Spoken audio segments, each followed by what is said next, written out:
Buenos días, ingeniero. La última semana el país ha vivido un problema, ¿no? Han tenido inconvenientes en el suministro. ¿Cuáles son las principales causas detrás de esta escasez de gasolina y diésel que ha vivido el país y que tiene en problemas a varios sectores, ¿no?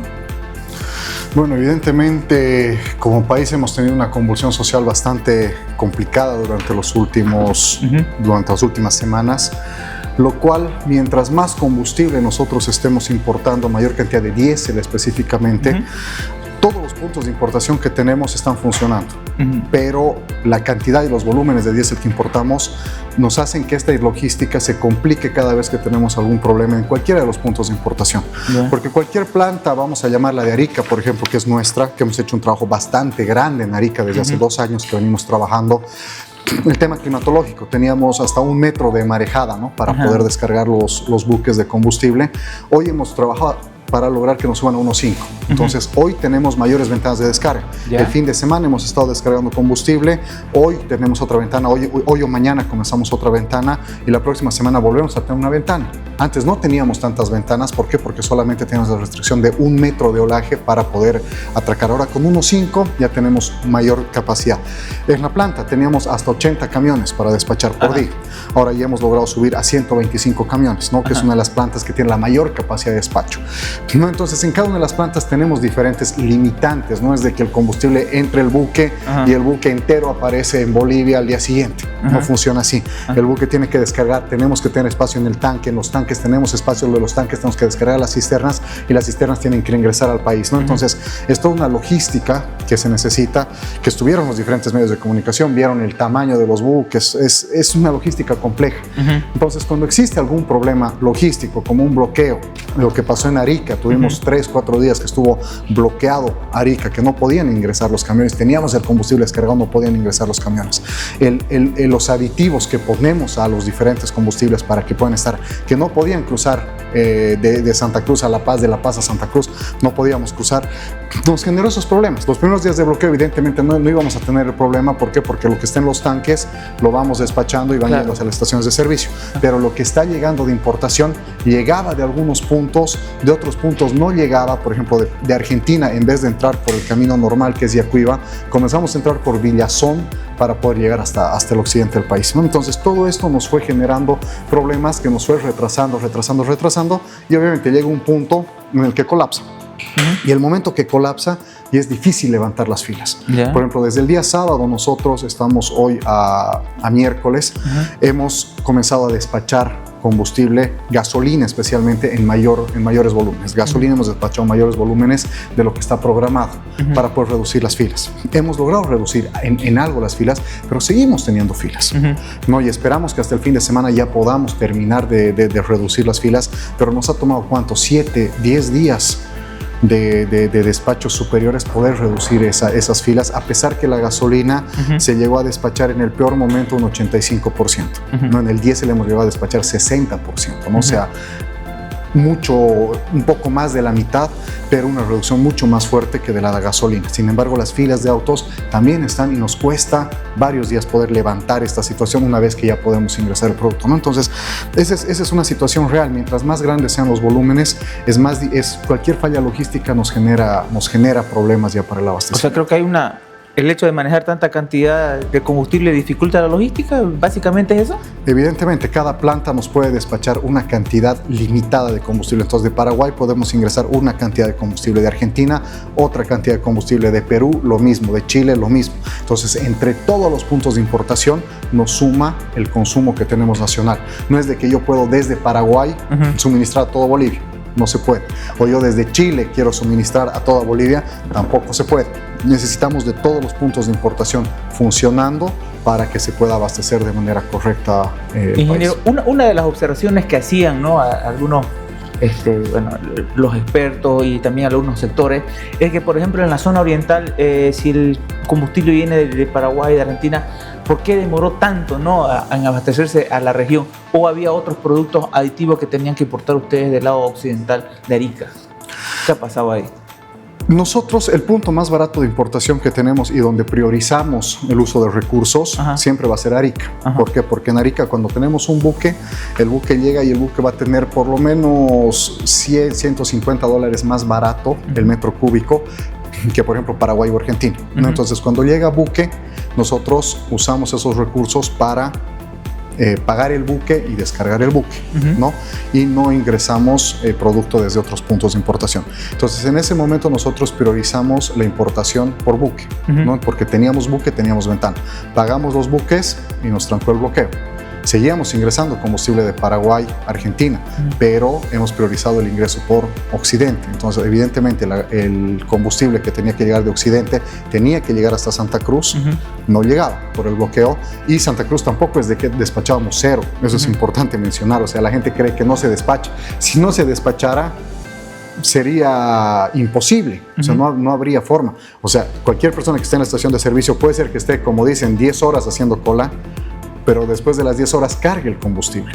O sea, entonces eso quiere decir que hay combustible, solamente que hay un retraso en la llegada de las cisternas. O sea, la cisterna tenía que llegar 7 de la mañana y en lugar de llegar 7 de la mañana está llegando a mediodía. Entonces se forma la fila, la persona que llega a las 2 de la tarde llega al puesto 20, 30 en la fila, entonces está haciendo fila desde las 9 de la mañana, la cisterna llega a las 12, descarga hasta las 2 de la tarde, desde las 2 de la tarde comienzan a cargar y se abre 5 de la tarde. Entonces sí está haciendo 10 horas de fila, pero en realidad es un retraso que la cisterna debía haber llegado a las 7 de la mañana y llegó más tarde, ¿no? Entonces, pero el combustible está, el despacho está, o sea, el combustible está en la estación de servicio, solo que con retraso, y ese retraso te va generando las filas, ¿no? Entonces, los despachos estaban, no es de que no se hacía despacho, se despachaba, pero en lugar, por ejemplo, en Santa Cruz, de despachar 2 millones de litros, que es lo que se despacha tanto en gasolina como en diésel, estamos despachando 1.500.000, 1.200.000 en diésel. Entonces, evidentemente, o sea, esos retrasos te van generando las filas, y esto durante 15, 16 días que tienes de retrasos, ya te van sumando, ¿no? Te van sumando y te van sumando la fila, y cada vez tienes más vehículos en la fila. Otro de los cuestionantes que se hacía a YPF es el tema de que, bueno, y lo mencionan los mismos sectores, que YPF estaría debiendo a sus proveedores. ¿Es cierto eso? ¿Qué tan cierto es eso? ¿Es un mito o tienen ustedes las cuentas saldadas con los proveedores? Dentro de nuestros contratos nosotros tenemos X días para pagar, ¿no? Entonces, una vez que se hace la descarga, nosotros tenemos 45, 30, 45, 90 días para pagar, dependiendo del contrato, y dentro de los mismos contratos nosotros tenemos crédito, ¿no? Entonces, nosotros también tenemos un financiamiento de X millones de dólares para el ingreso de combustible. Entonces, bajo esos criterios siempre van a existir deudas, existe siempre una deuda, ¿por qué? Por el tiempo de pago y por el crédito que tenemos en el contrato, pero siempre estamos dentro de los márgenes que tenemos en nuestros contratos de provisión de combustibles. ¿Nos puede precisar más o menos de cuánto es la deuda? Es que no hay una deuda, la deuda es flotante, depende cuando llega, fluctúa, pagamos, baja, sube, viene buque, entonces va lo mismo que los días de abastecimiento. Los días de abastecimiento van fluctuando en función de la llegada del combustible. ¿Qué planes tienen ya a partir de ahora? Ustedes me dicen que este fin de semana esperan que se termine el tema de la cola, pero ¿qué planes tienen como YPF para asegurar el suministro continuo de combustible y evitar nuevamente que se den este tipo de cola, este tipo de inconvenientes que mantienen un poco preocupada a la población? No preocupada, bastante preocupada. Bueno, evidentemente nosotros tenemos toda la programación hecha, o sea, como YPFB tenemos la programación hecha para poder ingresar. Ahora, obviamente nos vendría muy bien, por ejemplo, la aprobación de créditos en la Asamblea. El presidente lo dijo en algún momento, que hay un crédito de libre disponibilidad de lo que se usó en COVID, que eso se podría usar directamente para combustible. Eso sería espectacular, porque si tendríamos 100 millones que podríamos ingresar de combustible al país, significaría aumentar nuestros días de autonomía en tanques. Y con eso, cualquier problema logístico, un bloqueo de 5 o 6 días, aguantaríamos sin problema, ¿no? Entonces, son ventajas. Hoy, como estamos funcionando, mientras si tenemos algún bloqueo, alguna situación, podemos aguantar 3, 4 días, ¿no? Sin que se sienta ningún efecto. Pero ya a partir del 5º o 6º día ya comienzan a haber retrasos. ¿Por qué? Porque las cisternas van a ir retrasando su llegada, ¿no? Entonces, en vez de ir a buscar la ruta normal, que es atravesar desde Santa Cruz hasta La Paz por el Chapare, hay que ir a buscar el camino de los valles, y los valles igual está trancado, hay que ir a buscar la vuelta por Beni o ir por Sucre. Entonces eso son varias horas de retraso, y si se va sumando en los días, ya se van generando días de retraso, que son volúmenes, ¿no? En este último bloqueo hemos tenido más de 2 millones de litros en algún momento parados en las carreteras. 2 millones de litros parados en las carreteras es un montón, es casi un día de abastecimiento de algún departamento. Entonces 2 millones de litros parados en la carretera te genera un desfase. ¿Por qué? Porque eso no llega a la planta, no se despacha, tiene que llegar a la planta, se tiene que mezclar y de ahí tiene que salir, ¿no? Entonces complica bastante el abastecimiento, y los mismos bloqueos ahora esporádicos que hay. Ustedes mismos nos hemos atrasado porque estábamos pasando bloqueos. La cisterna va a tener el mismo problema. O sea, la cisterna, si estamos bloqueando las calles, la cisterna, en vez de llegar en 2 horas desde Palmasol a la estación de servicio, va a llegar en 4. O sea, el mismo chofer que está bloqueando se está disparando en el pie, porque en vez de esperar, si iba a esperar 3, 4 horas para cargar, ahora va a esperar 6, porque él mismo está bloqueando que la cisterna pueda llegar, ¿no? Entonces, ahora que estamos comenzando ya a normalizar el diésel, desde hoy hemos comenzado a hacer mayores despachos de diésel, las cisternas van a estar circulando hacia las estaciones de servicio. Hay que dejarlas, que las cisternas puedan circular libremente para que pueda llegar a la estación de servicio. Mencionó el tema de los créditos, ¿no? Y el ingreso de estos 100 millones aumentaría la autonomía que tienen los tanques en la refinería. ¿De cuánto estamos hablando de autonomía que tiene ahora frente a lo que podría tener si se aprobaran estos créditos y pueda la gente tener esa calma de que va a tener el combustible a disposición? Por ejemplo, si estos 100 millones que el presidente lo dijo hace varios meses en un mensaje que se apruebe y no se aprobó, con 100 millones podríamos llegar a 10 días de autonomía. O sea, podríamos estar hablando de 10 días de autonomía contra, y eso, hasta 12, contra 2, 3 que normalmente tenemos actualmente, ¿no? Entonces, eso podría ser una política interesante para poder suministrar combustible, y ante cualquier problema logístico, bloqueo, cualquier situación, cada planta en el país tendría por lo menos unos 7 a 10 días de autonomía para poder abastecerse, ¿no? Bajo, ¿no? 2 o 3 que tienen ahorita, ¿no? Es bajo el promedio, ¿no? Normalmente, lo normal es tener 5 o 7, ¿no? O sea, no es una excelente situación, es 5 o 7, ¿no? Entonces, ahora que estamos despachando mucho más producto, no vamos a, o sea, vamos a priorizar que el combustible esté en la estación de servicio y no en la planta YPFB. Entonces, nosotros en este momento el objetivo no es tener días de autonomía. Ahorita el objetivo es reducir filas. Entonces llega el combustible, despachamos. Entonces el objetivo no es de que tengamos muchos días de autonomía. Esto en el tiempo, recién acabamos de salir del bloqueo, vamos a ir subiendo a tratar de tener 4 o 5 días, que es lo normal. También tener 14 días tampoco es eficiente, ¿no? Porque tener 14 días de autonomía, como algún analista decía, 20 días de autonomía, 30 días de autonomía, es totalmente ineficiente, porque no se puede tener 30 días el combustible ahí guardado. Es un costo financiero que no tiene sentido, ¿no? Perfecto. Anoche se aprobó la libre importación de gasolina y diésel para los surtidores, ¿no? Para las empresas privadas. ¿Cómo será el mecanismo para la importación y qué filtro de seguridad van a tener ustedes en corrección a la calidad? Y muchos se preguntan si se va a mantener la subvención. Bueno, la parte de la reglamentación y cómo va a funcionar, eso es algo que lo está viendo la NH, que es el ente regulador. Nosotros como YPFB simplemente emitimos la no objeción para que haya la libre importación. Ya está la libre importación, o sea, ya hace varias semanas ya la libre importación es algo que existe. Nosotros como YPFB solamente emitimos la no objeción. O sea, usted quiere importarse, impórtese.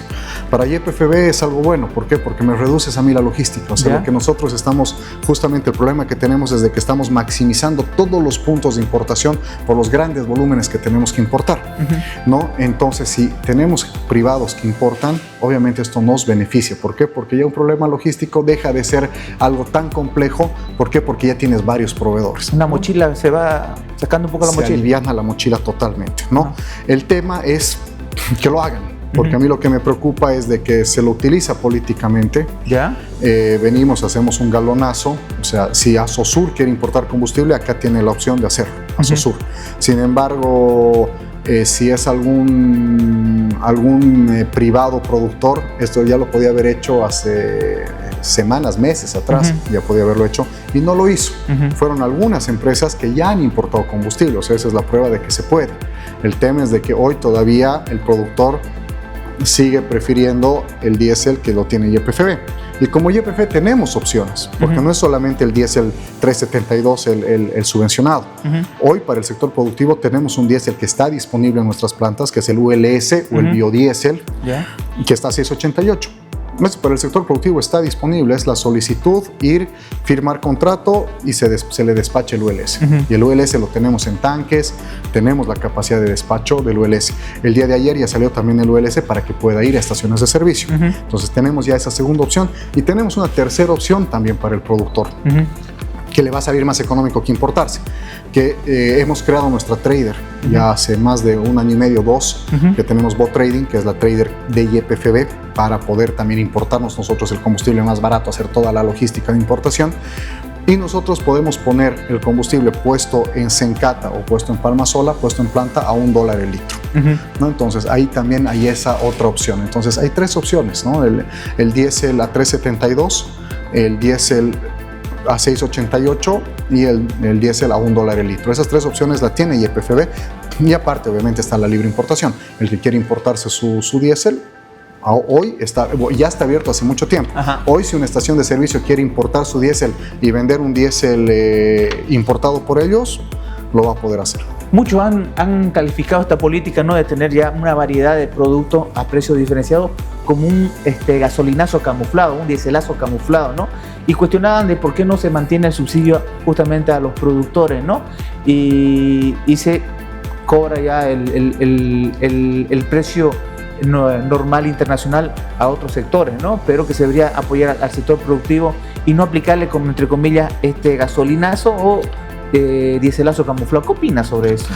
Es que no hay un diéselazo o un gasolinazo, o sea, estamos simplemente como en cualquier parte del mundo abriendo el abanico de productos. Entonces, en cualquier estación de servicio a nivel mundial, uno va y tiene, incluso la gasolina más mala es una RON 93, la media es una 95 y la mejor es 98-100. No, eso es afuera.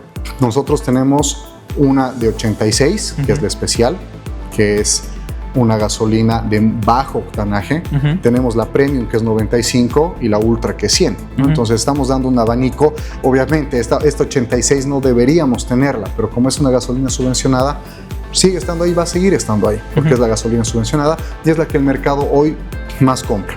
Ahora, mucha gente ha comenzado a comprar la Ultra 100 y ha tenido muy buena respuesta en el mercado, y para los que la han usado han sido comentarios muy buenos.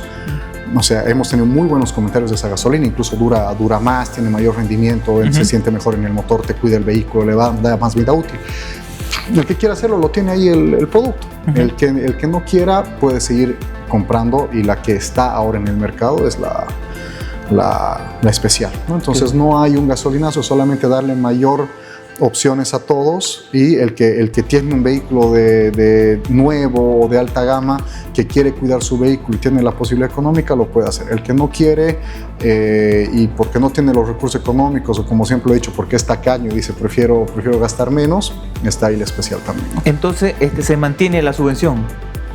La Ultra 100 también tiene subvención. No es de que el Ultra 100 es valor de mercado. La Ultra 100 tiene un valor de subvención. No es tan alto como el de la especial, pero tiene por lo menos un 40% aún de subvención la Ultra. ¿Y la especial? La especial es mucho mayor, estamos hablando más de 100% de subvención que tiene, ¿no? O sea, estás hablando de 3.74 bolivianos el litro, y vos estás entrando casi con 7 bolivianos, ¿no? Te cuesta el doble. Ahí un 100% del Estado está pagando, y el 100% de lo que vos pagas, si vos llenas el tanque con 200 pesos, el Estado está poniendo otros 200 pesos para que tu tanque esté lleno. En el caso de la Ultra estamos poniendo un 40-35%. Perfecto. Y hablando justamente de subvención, bueno, se va a mantener, queda claro, ¿cuánto es el presupuesto? Unos han hecho cálculo que va a ser más de $3.000 millones la subvención. ¿Cuánto va a ser la real? Estamos ya en noviembre. ¿Tienen ese dato actualizado? Son 2.000 y pico. 2.000 y pico. Hemos tenido la ventaja que bajó un poco el precio internacional del petróleo y de los productos derivados. Entonces estamos hablando de 2.000 y pico, ¿no? Que 2.000 millones, que es no la subvención, el costo total de importación de los productos. Claro. La subvención va a estar en alrededor 1.200.000, 1.300.000 aproximadamente. Ya, perfecto. Mañana justamente el presidente tiene una reunión con el sector productivo, ¿no? Y ellos han pedido que se garantice el tema del abastecimiento de diésel. ¿Qué planes tienen ustedes para garantizar el diésel para esta campaña de verano, ya que está a la vuelta de la esquina, ¿no? Hemos descargado recién un buque, estamos descargando otro buque de diésel ahora, y la próxima semana descargamos otro buque de diésel, ¿no? Entonces estamos haciendo los mayores esfuerzos para poder ingresar la mayor cantidad de combustible. Ahora que ya no tenemos bloqueos, estamos despachando al máximo posible. Las plantas están comenzando ya a tener mayor disponibilidad de producto, entonces estamos incrementando los despachos.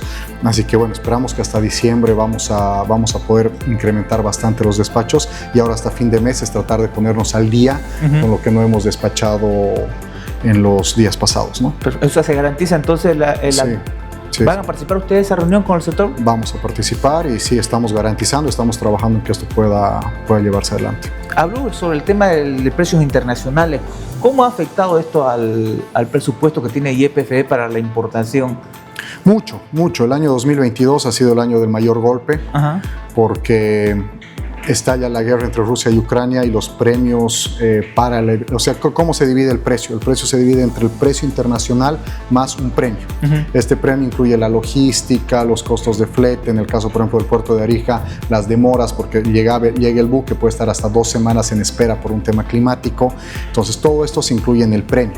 Y los premios se dispararon, ¿no? Porque ya era la disponibilidad de producto en el mundo para los diferentes países. Entonces, el diésel escaseó, el petróleo escaseó, y el precio del petróleo se fue por los cielos, y el precio del diésel, que normalmente, y la gasolina, tenía una correlación bastante cercana al precio, una misma correlación, vamos a decir, al precio internacional del petróleo, se disparó. El precio de los productos terminados se dispararon. Entonces ahí tuvimos un primer golpe. ¿Por qué? Porque lo que teníamos planificado de importar se volvió más del doble. O sea, el presupuesto estaba sobre $60 y terminó en 120, ¿no? Entonces, casi el precio internacional. Se nos disparó mucho, ¿no? ¿Y cuál es un segundo efecto ahí? Que cuando el precio internacional es alto, que aumente el contrabando, ¿no? Porque si está a $60, $50, el precio de la gasolina acá está en 3.74, pero en Brasil está en 5.50. Entonces, comprar la gasolina, hacer todo el proceso, arriesgarse, llevarlo por un boliviano, ya no justifica hacer todo eso. Pero si el precio de la gasolina en Brasil está a 10 bolivianos, se vuelve un negocio, ¿no? Y eso es también uno de los problemas que tenemos, ¿no? El incremento de despachos hacia estaciones de servicio en frontera, y toda la cantidad de combustible que sale por contrabando cuando los precios están altos. No solo nos golpea en el presupuesto, nos golpea también en el contrabando, y algo que se está generando ahora también con toda esta especulación, que tiene mucho que ver también las estaciones de servicio, es el contrabando interno. Porque ahora ya no solamente es el contrabando que sale del país y se lo vende a 10 bolivianos al otro lado de la frontera, sino el que se vende a 10 bolivianos aquí interno también, ¿no? Y eso, desgraciadamente, las estaciones de servicio también están involucradas en esto. ¿Por qué? Porque, bueno, eso es una tuición del NH, pero se sabe Vox Populi que la estación de servicio está llegando a cisterna, van algunos amigos, recogen gran parte del combustible, especialmente en provincia, y cuando uno está yendo en carretera lo ve esto, ¿no? Pasa por la estación de servicio, la estación de servicio no tiene combustible, pero al frente de la estación de servicio se vende gasolina en botella a 10 bolivianos, a 7 bolivianos, ¿no? Entonces, ¿por qué ahí hay gasolina y en la estación de servicio no?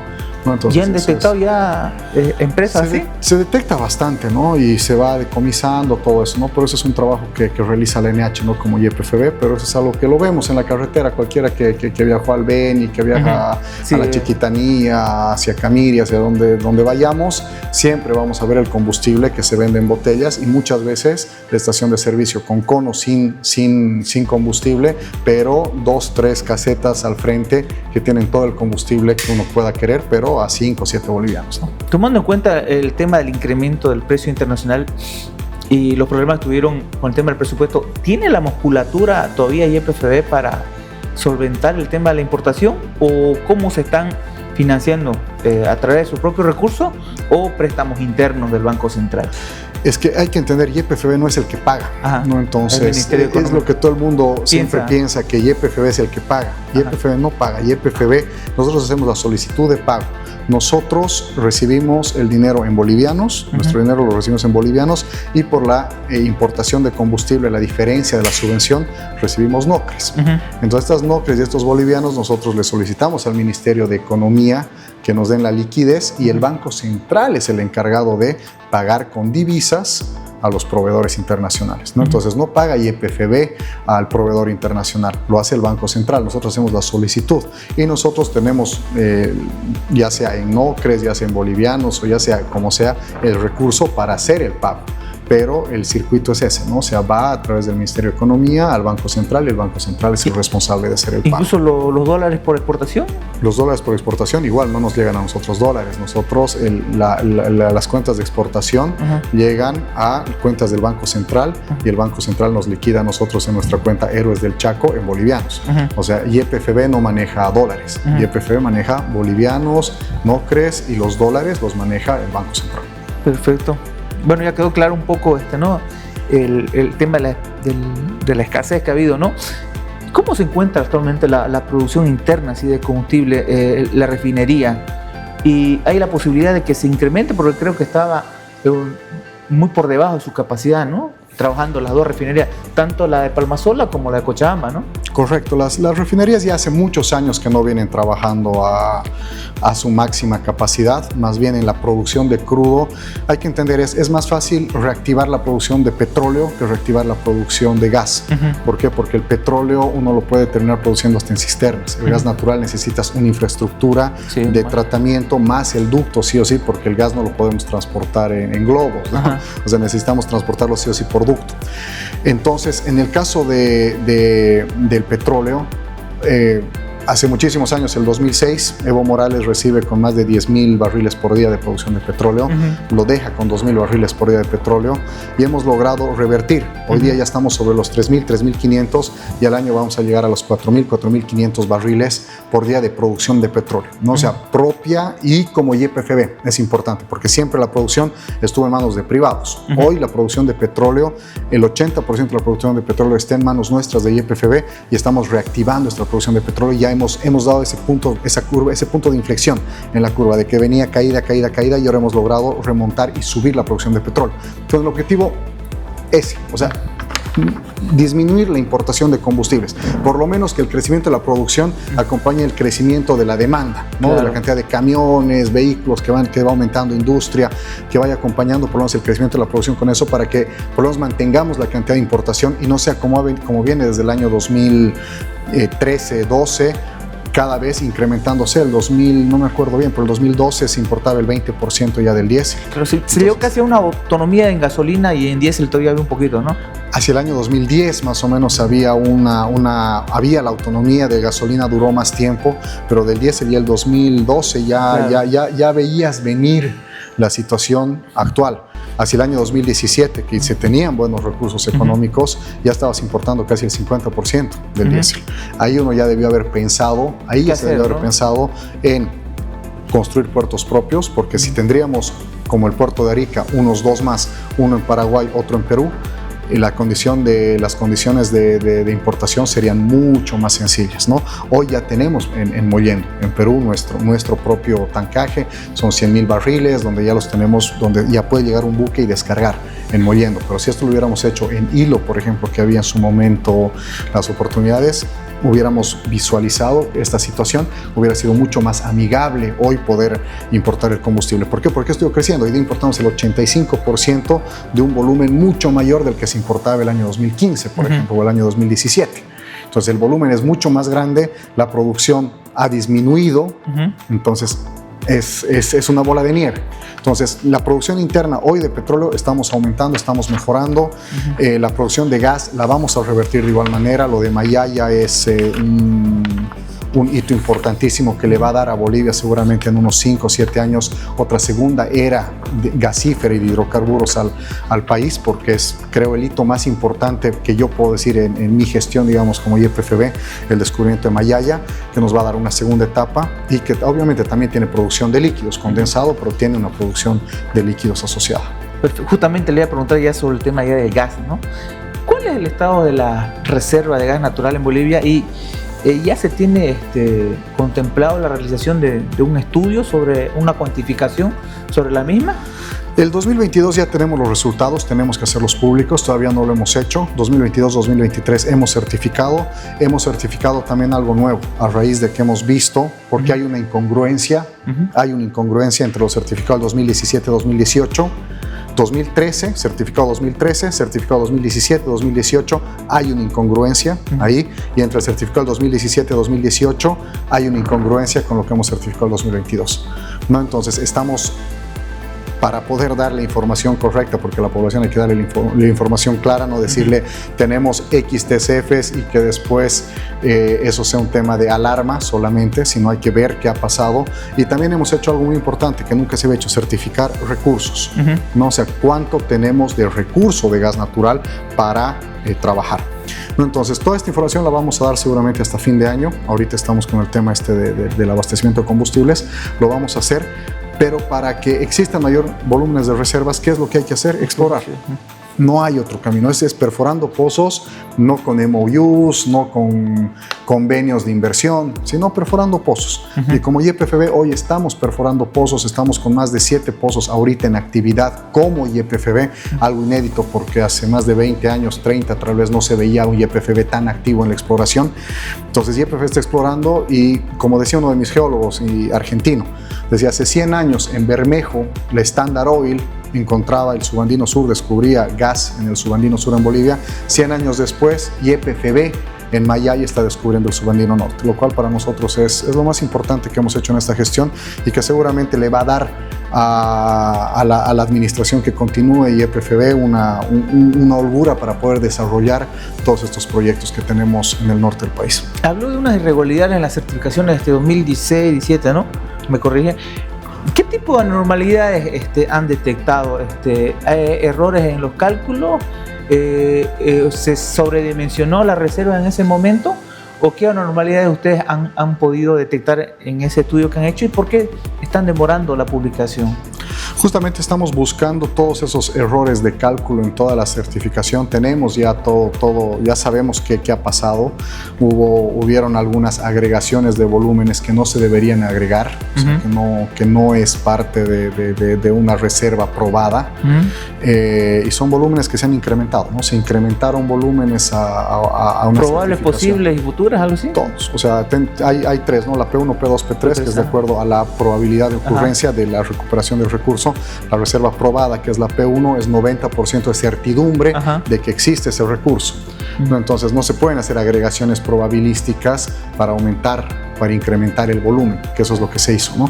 Entonces se incrementaron los volúmenes de la reserva probada, que la reserva probada se debía haber mantenido sobre el 90% de la probabilidad de ocurrencia, ¿no? Entonces se subió ahí el volumen, ya obviamente la reserva probable es 50% y la posible es 10%, ¿no? Entonces esos ya no son los volúmenes que se manejan normalmente, uno siempre va sobre la reserva probada, ¿no? Sobre la P1. Entonces hubieron algunos incrementos en los factores de recobro que se pusieron en los campos, todo. Entonces hubo algunos incrementos que no debieron haberse hecho en esas ¿Se sobredimensionó entonces los factores de recuperación? Se sobredimensionaron algunos parámetros, hicieron agregaciones probabilísticas, entonces no condice, ¿no? Lo que se tenía el 2013. ¿Fue una manipulación, podemos decir? Probablemente. El 2013 teníamos un volumen.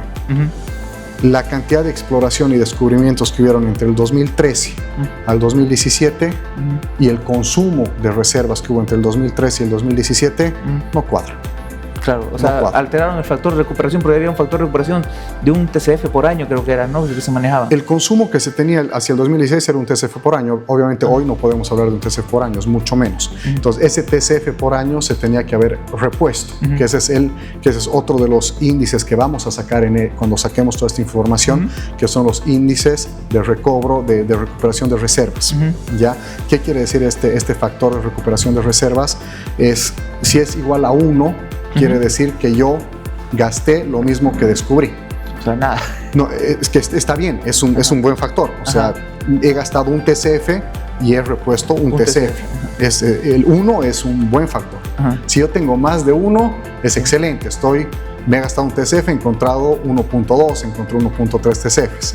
Lo que es muy malo es si me he gastado un TCF y he repuesto 0.3, 0.2, ¿no? Y entonces, se ha dado esa figura? Esa figura es la que tenemos, índices de recuperación de reservas menores a 1 durante el 2013 al 2017, son índices menores a 1. Pero yo me acuerdo que el ministro de esa época decía que el factor de recuperación era un TCF por año. Entonces, el factor de recuperación, ese era el consumo. Ese era el consumo, un TCF por año. Pero se tenía que descubrir un TCF por año. Ajá. Pero no se descubrió un TCF por año.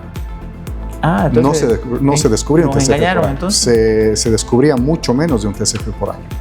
¿No? Y muchos de esas reservas eran incluso de desarrollo, no eran de exploración. O sea, yo, por ejemplo, perforo un pozo y tengo un recurso, digamos, vamos a hablar de Mayaya. Mayaya tiene un recurso de más de un TCF como recurso en las 4 arenas que hemos descubierto, 2 en Copacabana, 2 en Tomachi. Entre las 4 arenas tenemos más de un TCF de recurso. Ahora, el pozo Mayaya X1 va a tener una capacidad de recuperación de unos 200 BCFs, por decir. Tenemos un recurso de un TCF, pero hay que perforar nuevos pozos para poder sacar todo ese recurso que tenemos allá abajo. Con un pozo no vas a recuperar todo el TCF. Claro. Entonces, yo, digamos, este primer pozo que perforé en Mayaya como reserva va a tener un valor, como recurso tiene otro valor. Al cada vez que yo perfore un nuevo pozo, ese nuevo pozo va a tener una reserva asociada a ese recurso que tiene todo el yacimiento, ¿no? Entonces, con pozos de desarrollo, incluso con pozos de desarrollo que no eran exploratorios, no se llegaba a este índice de factor de reposición de reservas, de un TCF o de lo que haya sido la producción ese año. Entonces, ¿cómo se mantuvo? Incluso se incrementó la reserva desde el 2013 hasta el 2017. Los números no coinciden, ¿no? O sea, se gastó más de lo que se descubrió y se repuso, pero se certifica un número mayor el 2017 que el 2013. ¿Es mucho más bajo de lo que se había dicho en esa época, las reservas actuales, o están en ese mismo orden? Las reservas del 2017 eran significativamente más bajas de lo que se publica, eran más bajas. Y bueno, nosotros ahora vamos a sacar un valor que es el real. Es el valor real que lo vamos a publicar, lo vamos a compartir con cada una de las operadoras, vamos a combinar información porque obviamente hay algo que se llama la certificación de reservas y lo que es la cuantificación de reservas. La certificación es cuando viene alguien internacional que tiene la firma, que te certifica que los valores son esos, ¿no? La cuantificación la hacemos como YPFB, la Repsol hace su propia cuantificación, Total, Petrobras, cada quien hace su cuantificación.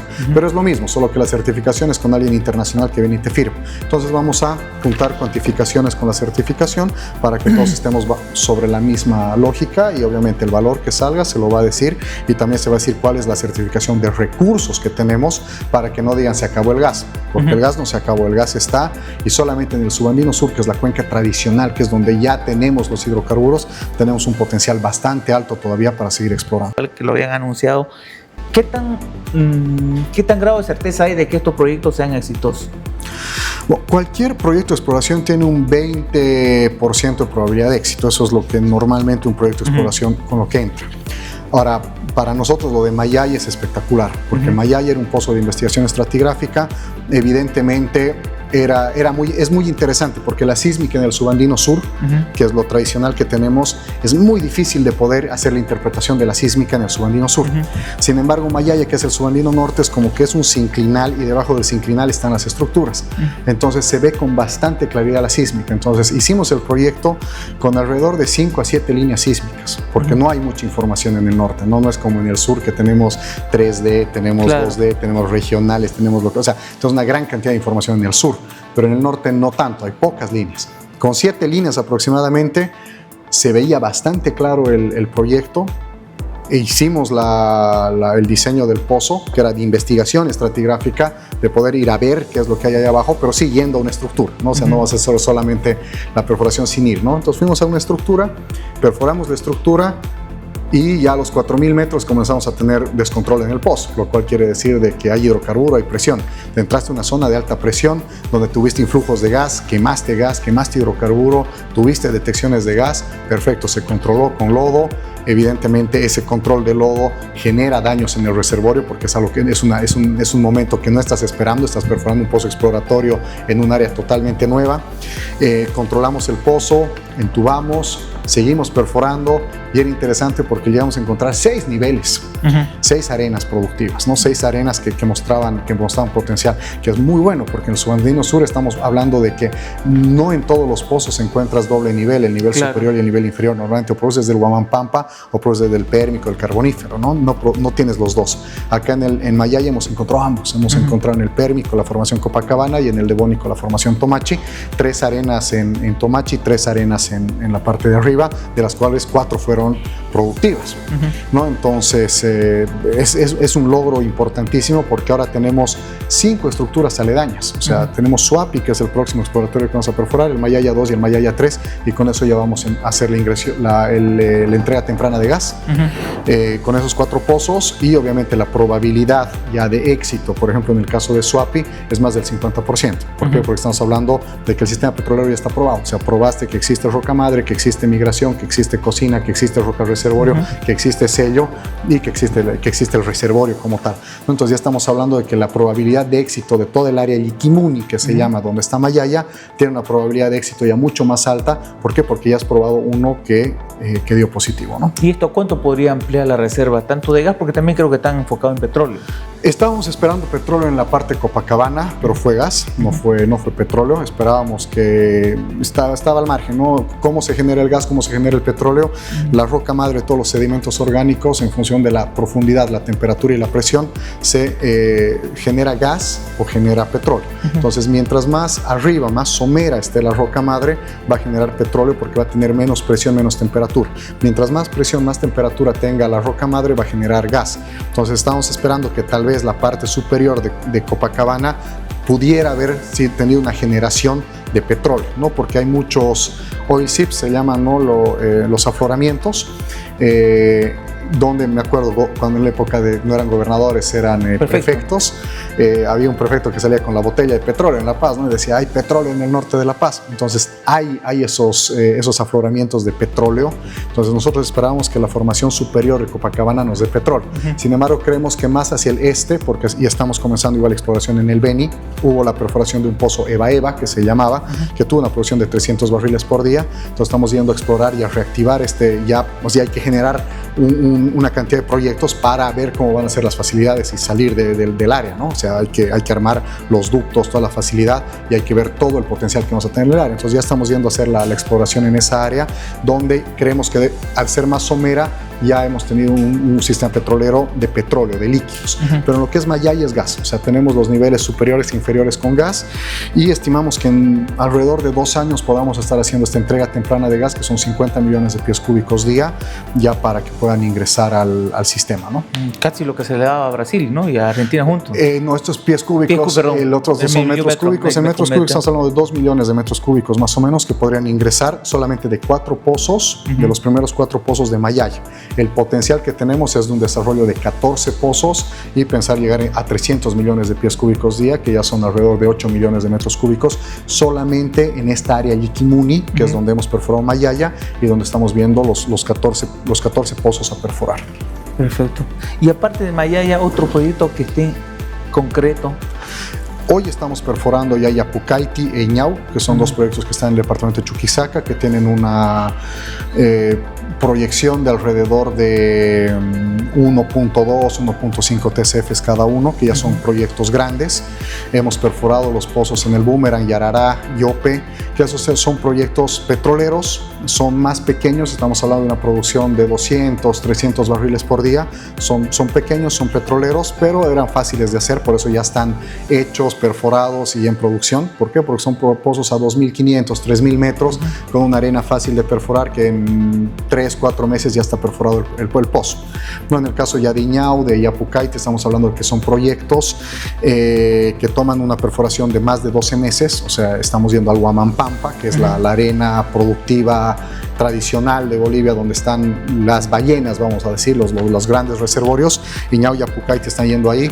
También estamos con Villamontes perforando, Bermejo X46, que se tiene una probabilidad de éxito mucho más alta, porque estamos hablando de una zona que no pudimos reactivar el X44, porque si hacíamos las operaciones del X44 al ser el pozo tan viejo, había riesgo de perder el pozo, y la ciudad de Bermejo tiene luz, tiene todo gracias al pozo X44. Entonces estamos perforando el X46, yendo a buscar el reservorio que es el productivo, el de abajo que lo tocó el X44 pero no logró probar por temas mecánicos, estoy hablando hace 50 años, e ir a la arena inferior e ir a buscar un Santa Rosa más, ¿no? Entonces estamos perforando el X46, que igual no es pequeño, son unos 0.5, 0.6 TCFs, y bueno, son proyectos ya gasíferos importantes en los que estamos atacando, y también estamos ya en lo que es la construcción de camino y planchada en el norte, ya en Pando, para buscar los Tomachi, que los Tomachi ya son proyectos para entrar al centro de Cuenca Madre de Dios y poder ver, ya conocer la roca madre, ver qué es lo que tenemos y cuál es la prospectividad que tenemos en el área, ¿no? Con estos proyectos, bueno, en el corto y mediano plazo, ¿se puede asegurar el mercado de exportación de gas con Brasil? Porque ya tomando en cuenta que ya el contrato con Argentina feneció. ¿Y cómo marcha el tema de la reversión del ducto y los servicios que podría dar YPFB a Argentina para que ellos puedan sacar su gas de vaca muerta para Brasil? Nosotros estamos listos. Hoy Bolivia está listo como para transportar hasta 4 millones de metros cúbicos día de Argentina hacia Brasil. ¿Qué es lo que hoy día tranca? Fue la normativa argentina. La normativa argentina tiene el PIST, que es el precio mínimo de exportación que hay que pagar para la exportación, que pusieron 6.5 del Brent. 6.5 del Brent es un precio altísimo puesto en vaca muerta. Para más o menos nos demos cuenta, Brasil, un precio competitivo en Brasil es 10.5 del Brent. Ese es un precio competitivo. Hoy, ofertas tangibles que tenemos es 10.5 del Brent como precio en Brasil. Entonces, 6.5 del Brent. Argentina aparte tiene un costo de transporte altísimo, que son casi $3. Llega a la frontera con Bolivia a un precio que evidentemente ningún privado hoy va a poder pagar, llegar hasta la frontera con Argentina, pagar el transporte de Bolivia y pagar el transporte de Brasil más. ¿Le conviene seguir exportando a Bolivia? No, es que no tienen dónde exportar. O sea, el privado argentino, que hace poco me reuní con las 4 mayores productoras privadas de Argentina, están desesperados porque se baje esto, pero es una normativa argentina y necesitan los dólares. ¿No? Es incongruente, ¿no? Porque necesitan dólares, están ahí los dólares para pasar por Bolivia y venderlo en Brasil, pero ponen una normativa que lo hace inviable. ¿Y cuánto podrían cobrar ustedes por ese servicio?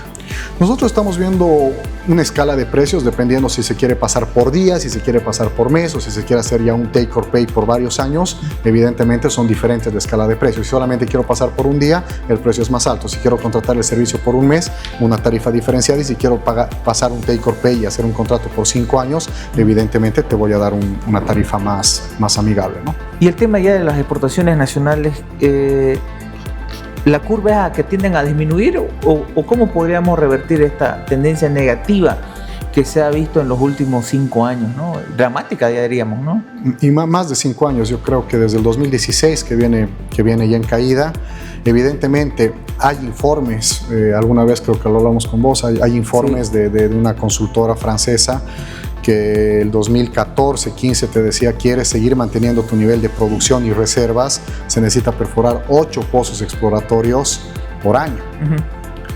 ¿No? Entonces no se hizo. Entonces, y eso iba a tener una caída y una recuperación, porque un pozo exploratorio no se hace, no es de que lo perforo en un año y al año siguiente está en producción. O sea, tiene un tiempo de 7 años. La exploración tiene un ciclo de 7 años entre los permisos ambientales que hay que hacerlos, más ahora que hay un tema green en el mundo. Hay que hacer la licencia ambiental como corresponde, hay que hacer el camino y planchada para llegar al lugar que normalmente no es al lado de las ciudades, ¿no? Hay que perforar el pozo y después hay que hacer las pruebas de producción y finalmente hay que construir las facilidades. Necesitamos una zona muy remota, hay que construir la planta. Si hay que construir planta, ya estamos hablando de mucho más tiempo, ¿no? Entonces, de que hoy todavía la producción va a decaer, pero sin arriesgar ni el mercado de exportación ni tampoco menos el mercado interno. No va a haber un riesgo de esto, no hay un riesgo. Y estimamos por todo el trabajo exploratorio que hoy estamos haciendo, que estamos dentro de los tiempos. Estamos 4 años como gobierno, yo estoy 3 años como presidente de YPFB. Cuando era vicepresidente comenzamos el plan exploratorio. Estamos 3 años que pasó desde que lanzamos el plan exploratorio, y ya estamos haciendo el trabajo de la perforación de los pozos, ¿no? Entonces estamos perforando, tenemos todavía 3 años más dentro de los 6, 7 años que toma la exploración para que ese gas ya esté en producción en el mercado, ¿no? Entonces estamos dentro de los tiempos, estamos yendo dentro de los cronogramas. Hay proyectos que estaban mucho más avanzados, los petroleros más chicos, que esos ya los hicimos y ya los tenemos puestos en producción. La reactivación de algunos campos que también le estamos tomando en cuenta.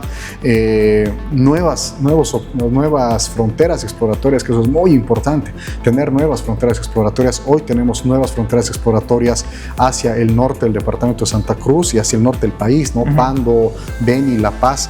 Tiene un potencial muy interesante, y bueno, estamos trabajando en todo, ¿no? En la zona tradicional, en abrir la frontera exploratoria, y ya en Mayaya, que ya no es una frontera exploratoria, ya es una realidad, ya no es una cuenca con potencial, ya es una cuenca real, ¿no? ¿Pero es suficiente el mercado brasilero para la producción nacional? ¿Va a ser suficiente? Totalmente, el mercado brasilero es gigante. El mercado brasilero es gigante, el mercado brasilero puede recibir gas de Vaca Muerta. Es lo que siempre decimos, no es real algunos planes que ya desde Argentina hablan, pasar un ducto por Paraguay, el ducto por Uruguayana, o sea, hay varios proyectos, pero el gas que tiene Argentina y el mercado que hay en Brasil da para pasar gas por Bolivia, para hacer Paraguay, para hacer Uruguayana.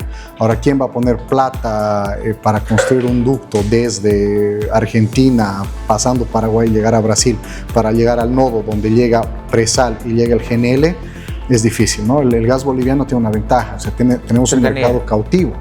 O sea, todo el oeste brasilero depende del gas boliviano, del gas que pueda venir por la tubería que viene desde GTB, que es el lado boliviano, Río Grande, GTB, Mutún TBG, Sao Paulo, ¿no? Entonces, todo este ducto, que es el más largo de Latinoamérica, solamente es el gas que venga ya sea de Vaca Muerta por Bolivia o que sea gas boliviano. El nodo ya Río de Janeiro, toda la parte ya este de Brasil, de ahí llega la producción de Presal, que es la producción propia brasilera, que tiene una producción bastante grande, y todas las estaciones de regasificación que tiene Brasil por GNL, que ese gas es más caro, ¿no? Entonces ese nodo está colapsado, mientras que este nodo de Bolivia está abierto para la producción de gas que pueda llegar más económica, hasta incluso el nodo ahí de competencia, ¿no? Entonces el mercado boliviano está asegurado. Evidentemente necesitamos concretar toda esta exploración que estamos haciendo para tener ya los volúmenes y poder introducirlos en el mercado. Todo el mundo hablaba de que Bolivia podía pasar un país de exportador a importador incluso de gas. ¿Van a alcanzar las reservas actuales, tomando en cuenta que ha habido una disminución y que aparentemente hemos vivido engañados con la anterior certificación? ¿Ese número de reservas que está reducido puede cubrir tanto la demanda interna como la demanda de Brasil? ¿Por cuántos años podría cubrir? O sea, la demanda interna está totalmente garantizada, ¿no? O sea, son muchísimos años que tendríamos que venir en caída para llegar a tener que importar gas natural, ¿no? Obviamente, el objetivo es que la administración que siga en YPFB continúe con la parte exploratoria, que continúe con la parte del subsuelo, ¿no? del upstream, desarrollo, porque Mayaya ya hay que desarrollar, ya no es exploración, hay que desarrollarlo, pero hay que hacerlo, ¿no? Entonces la próxima administración va a tener que hacer los 14 pozos que hay que hacer en Mayaya, y va a tener que hacer, hay otra área bastante interesante del Pelícano hacia el norte. Entonces hay que hacer toda esa exploración para que nunca llegue ese momento. Hoy, bajo nuestra administración, no va a pasar. O sea, no es algo que veamos que va a pasar, porque aparte estamos perforando proyectos en la zona tradicional que deberían ir entrando antes también en producción, y, o sea, nuestro objetivo más bien es volver a levantar. O sea, dentro de las proyecciones que tenemos es poder llegar a producir, no vamos a llegar a los 60 millones de metros cúbicos, con lo que tenemos visualizado hoy, pero sí estamos apuntando a llegar a por lo menos unos 50 millones de metros cúbicos día de aquí a unos 7 años aproximadamente. Bueno, interesante. Y ya hablando sobre la empresa, ¿tiene YPF la musculatura financiera para encarar estos desafíos que ustedes me han mencionado? ¿Hay los recursos? Lo estamos haciendo los trabajos, y es importante mencionar, o sea, ya por ejemplo un descubrimiento como Mayaya, digamos que no tendríamos los recursos, que sí los tenemos, y también estamos aperturados a socios internacionales. O sea, si algún socio internacional le interesa, por ejemplo, entrar en participación con YPF Mayaya, lo vamos a hacer. Ahora, yo tengo una visión un poco diferente a la que se tenía en el pasado. O sea, en el pasado, si bien se nacionalizan los hidrocarburos, YPFB comienza a ser el recaudador de los ingresos, pero YPFB no es un productor. O sea, YPFB no produce, YPFB vende el gas. O sea, vos como productor me entregas el gas, yo lo comercializo el gas y te pago por el servicio que has hecho. Pero en realidad lo que YPFB debió haber hecho es tener un control, incluso un control en la distribución del diésel, de la gasolina. ¿Por qué? Porque hoy uno de los grandes problemas que tenemos, que ya lo hablamos, es que las estaciones de servicio no sabemos qué hacen con el combustible. Y si no hay un adecuado control de la ANH y fiscalización de la ANH, no sabemos hacia dónde va el combustible. Mientras que si con la nacionalización también hubiéramos tenido el control de la distribución, hoy ya serían todos surtidores de YPFB y no tendríamos ese problema. Por lo menos estaría un poco más controlado ese problema. Entonces, lo mismo para el caso del gas natural. El gas natural, YPF tiene que ser un productor, tiene que tener un 30, 40, 50% de la producción, como lo tiene YPF en Argentina, como lo tiene Ecopetrol o Petrobras en Brasil, Ecopetrol en Colombia, Pemex en México. Entonces, esa es mi visión. Yo estoy trabajando para que YPFB el día de mañana, de aquí a estos 7 años, cuando hayan esos 50 millones de metros cúbicos día de producción, YPFB por lo menos sea dueño de un 20-25 millones de metros cúbicos, por lo menos el 40-50% de la producción que sea de YPFB, ¿no? ¿Ahora cuánto es el más? YPFB recién se comenzó a ser productor el año 2022, ¿no? Y comenzamos con hidrocarburos líquidos, con petróleo. Hoy día ya tenemos el 80% de la producción de los hidrocarburos líquidos. En la producción de gas natural es ínfimo, ¿no? O sea, debemos estar cerca del 1 o 2%, ¿no? No tenemos una producción fuerte de gas natural como YPFB. Muy bajo, ¿no? Recién hemos comenzado el año 2022. Ahora entra Mayaya y ya va a cambiar totalmente la situación. Cuando entre Mayaya en producción de aquí a 2-3 años, la YPFB ya va a tener una participación de por lo menos un 10%. ¿No? Entonces, si tenemos éxito en Bermejo, si tenemos éxito en Bermejo, vamos a tener producción mucho más temprana igual. Villamonte es lo mismo, ¿no? Entonces, nuestro objetivo ahorita es ir poniendo en producción y llegar a tener 50-60% del mercado de producción de gas como YPFB. Y obviamente con eso, bajo la pregunta se financia solo el proyecto, ¿no? El proyecto con la venta de gas natural. Por ejemplo, Mayaya va a producir 50 millones de pies cúbicos. Con la venta del gas de Mayaya vamos a poder financiar todo el desarrollo del resto de Mayaya, ¿no?